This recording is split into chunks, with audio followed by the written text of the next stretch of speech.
Good morning students.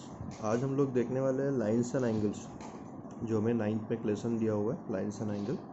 उसका introductory part लेंगे और उससे आपको इसके पहले मैंने जो एक असाइनमेंट दिया था उसमें भी एक क्वेश्चन इसके रिलेटेड मैंने डाला हुआ है, तो वो भी सॉल्व करने के लिए आपको यहाँ से थोड़ी हेल्प मिलेगी। सबसे पहले तो लाइन्स के दो टाइप्स हमने पढ़ने हैं। सबसे पहला एक होता है इंटरसेक्टिंग लाइन्स, मतलब इस तरह की लाइन्स जो एक दूसरे के साथ कहीं ना कहीं एक पॉइंट के अंदर में इंटरसेक्ट हो रही है ना।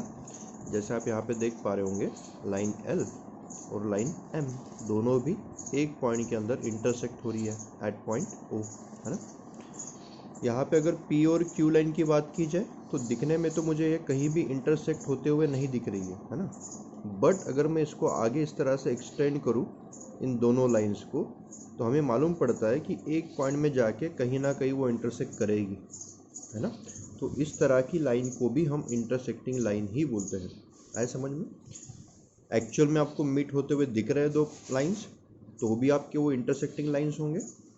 एक्चुअल में मीट करते नहीं दिख रहे हैं, पर उसको एक्सटेंड करने के बाद अगर वो एक पॉइंट में मीट कर रहे तब भी आप उसको इंटरसेक्टिंग लाइंस ही बोलते हैं।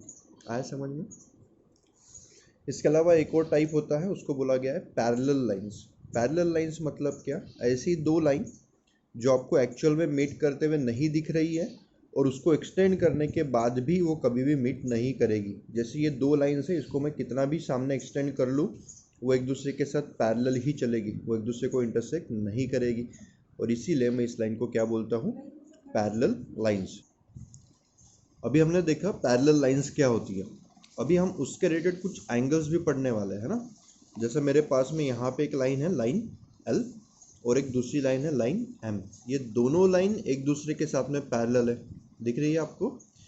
बट इन दोनों पैरेलल लाइन को कट करके एक लाइन जा रही है ना। कौन सी? Line N। तो इस लाइन को हम लोग क्या बोलने वाले हैं? ट्रांसवर्सल। क्या बोलोगे? ट्रांसवर्सल। जो लाइन पैरेलल होती है उसको बोला पैरेलल लाइन। पैरेलल लिखने के लिए शॉर्टकट हम यूज कर सकते हैं। और ट्रांसवर्सल किसको बोलोगे? जो पैरेलल लाइन को कट करते जाएगी, है ना।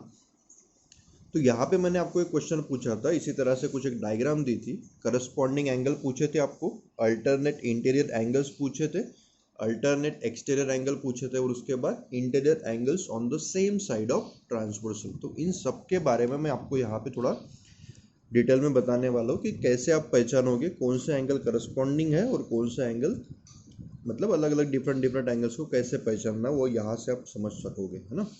तो सबसे पहले तो हम समझने वाले हैं करस्पॉन्डिंग एंगल क्या होता है। करस्पॉन्डिंग का मतलब क्या होता है?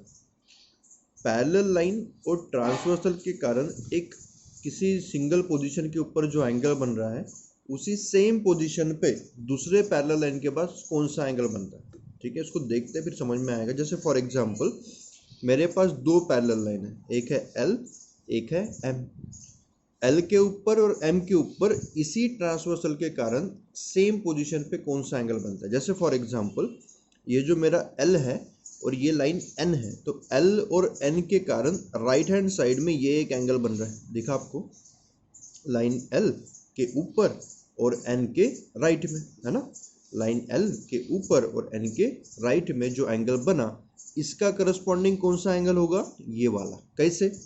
क्योंकि लाइन M के ऊपर और N से राइट में, है ना। L के ऊपर N के राइट में, M के ऊपर N के राइट में, मतलब सेम पोजीशन पे जो एंगल बनता है उसको आप क्या बोलते हो? Corresponding angle. उसी तरह से अगर आपसे कोई पूछे कि इसका करस्पॉन्डिंग एंगल क्या होगा, तो आप क्या बताओगे? ये वाला, है ना। क्योंकि L से ऊपर तो इधर भी M से ऊपर, N के लेफ्ट में तो N से इधर भी लेफ्ट में। तो इस तरह से आप करस्पॉन्डिंग एंगल को यहाँ पे फाइंड आउट कर सकते हो। तो इसके लिए करस्पॉन्डिंग कौन सा हुआ? ये हुआ। तो इसको मैं कैसे लिखता हूँ देखो, अभी इसका पूरा नेम लिखना है ना। तो इसका पूरा नेम क्या है? ABC। तो मैं यहाँ पे लिखूंगा एंगल ABC एंड ABC किसके साथ में? BEF। तो मैं यहाँ पे लिखूंगा एंगल BEF। तो ये दोनों एंगल मेरे क्या हुए? Corresponding angle. दूसरा एंगल कौन सा लिया मैंने?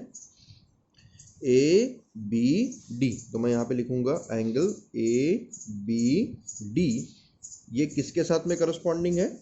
ABD बोला तो यहाँ पे भी BEH बोलना पड़ेगा, एंगल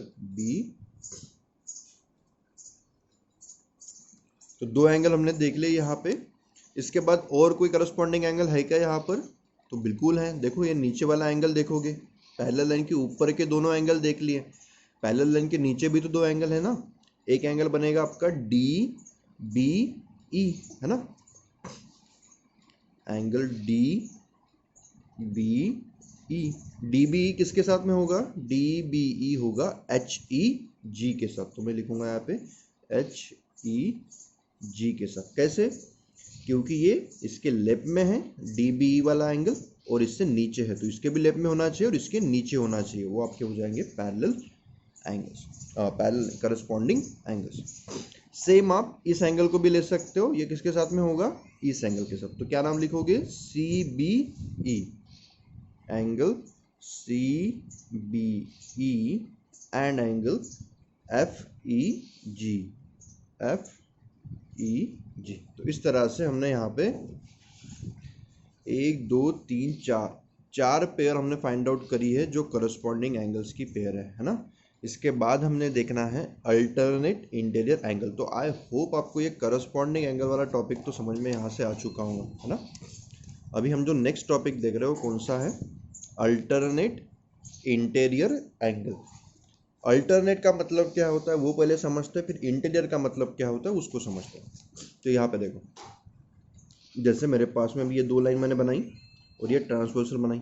अल्टरनेट मतलब दो अलग अलग साइड में होनी चाहिए। जैसे मेरे पास ये ट्रांसवर्सल है ना, तो यहाँ से मैंने एक एंगल ले लिया तो इसके अपोजिट साइड में मतलब यहाँ पे आना चाहिए, तो ये हो गया आपका अल्टरनेट। यहाँ का एंगल ले लिया तो इसके अपोजिट मतलब यहाँ पे आना चाहिए, तो ये हो जाएगा आपका अल्टरनेट। मतलब एक ही ट्रांसवर्सल के दो अलग अलग साइड में एंगल जब आते हैं तो उसको क्या बोलते हैं हम लोग? अल्टरनेट। और इंटीरियर का मतलब क्या होता है? इंटीरियर हम किसके बारे में बोलते हैं? पैरेलल लाइन के बारे में, है ना।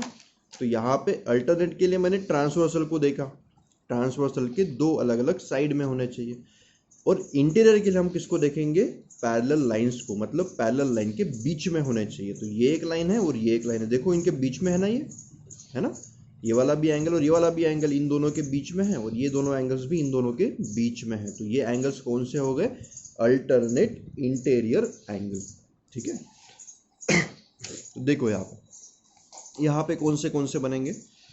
तो डी बी ई के लिए अगर बात की जाए, डी बी ई के लिए अल्टरनेट एंगल कौन सा है? इसके लिए अल्टरनेट ये वाला है, और इंटीरियर में भी है ना, इन दोनों पैरेलल लाइन के बीच में ही है। तो मैं क्या लिखूंगा?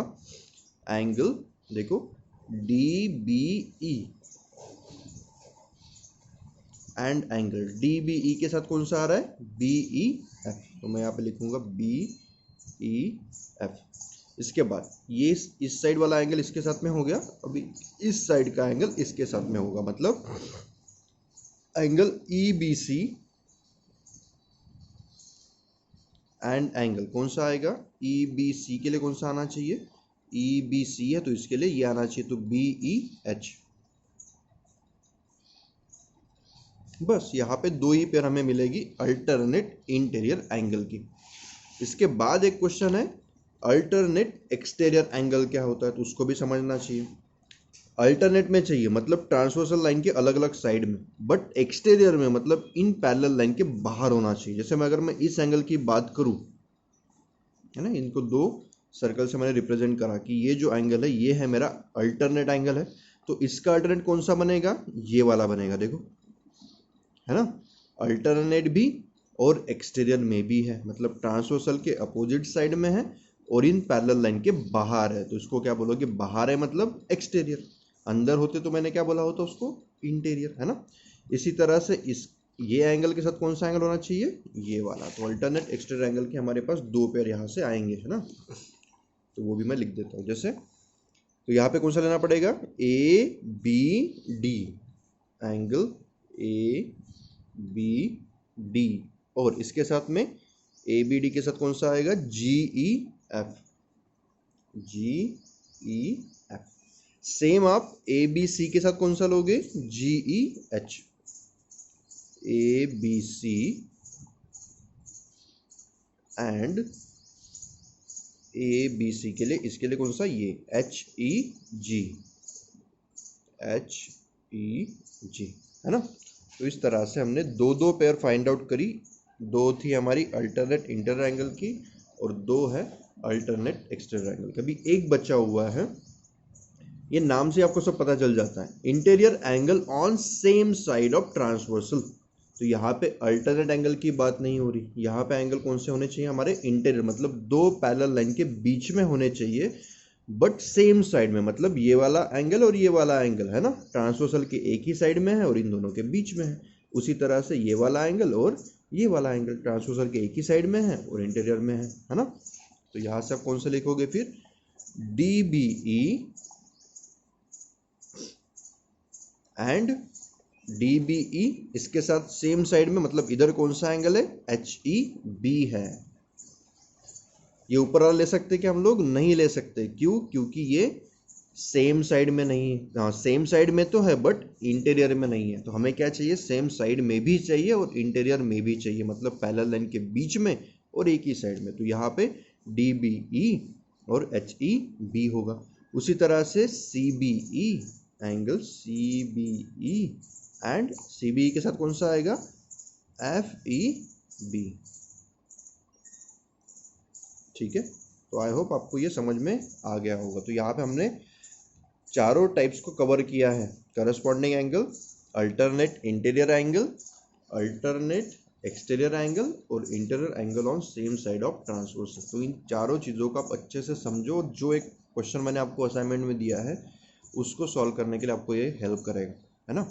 और जिन्होंने अभी तक असाइनमेंट सबमिट नहीं किया वो फटाफट सबमिट करिए। आपके पूरे मार्क्स होते हैं उसके ऊपर, आपको पता है असाइनमेंट के ऊपर आपके मार्क्स होते हैं। अगर आप टाइम से उसको सबमिट नहीं करोगे तो आपके उसके ऊपर के जो भी मार्क्स है वो मुझे डिडक्ट करने पड़ेंगे, है ना। तो थोड़ा सा सिंसियर होकर आपको असाइनमेंट्स को सबमिट करना, और जहाँ भी डाउट आ रहा है आप मुझे डायरेक्टली कांटेक्ट करके पूछ सकते हो। Thank you.